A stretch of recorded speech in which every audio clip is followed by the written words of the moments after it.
Sa likod ng bawat ngiti, may bigat. Sa bawat hakbang, may pasan. Pero bakit nga ba, kahit gaano kabigat, hindi tayo sumusuko?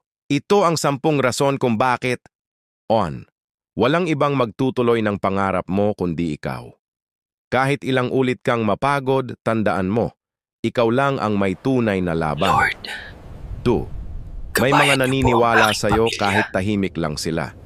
Hindi mo lang alam, may humahanga sa tapang mong lumaban araw-araw. 3. Lahat ng hirap may kapalit na ginhawa.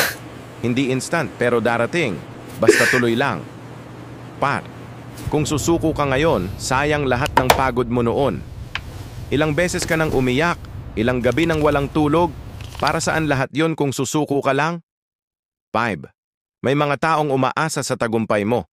Pamilya mo, anak mo, sarili mo sa hinaharap. 6. Ang pagsuko ay panandaliang ginhawa, pero habang buhay na tanong, paano kung di ako sumuko? Lord, Mas mabigat ang pagsisisi kaysa sa gabayan niyo pagod. po ang aking pamilya. 7. Kahit mabagal ang pag-akyat, basta tuloy-tuloy, makakarating ka rin sa taas. Progress is progress. 8. Hindi mo pa nakikita ang buong plano ni Lord. Yung sakit ngayon, parte ng tagumpay bukas. 9. May kwento ang bawat struggle mo. Kwentong magi-inspire ng ibabalang araw. 10. Deserve mong matupad ang pangarap mo. Oo, ikaw, yung laging umaabot kahit lagpas na sa limit. Lahat ng to, para sa isang simpleng pangarap, ang mabigyan ng mas magandang bukas ang sarili at mga mahal sa buhay. Kaya kahit mahirap, walang susuko, walang bibitaw.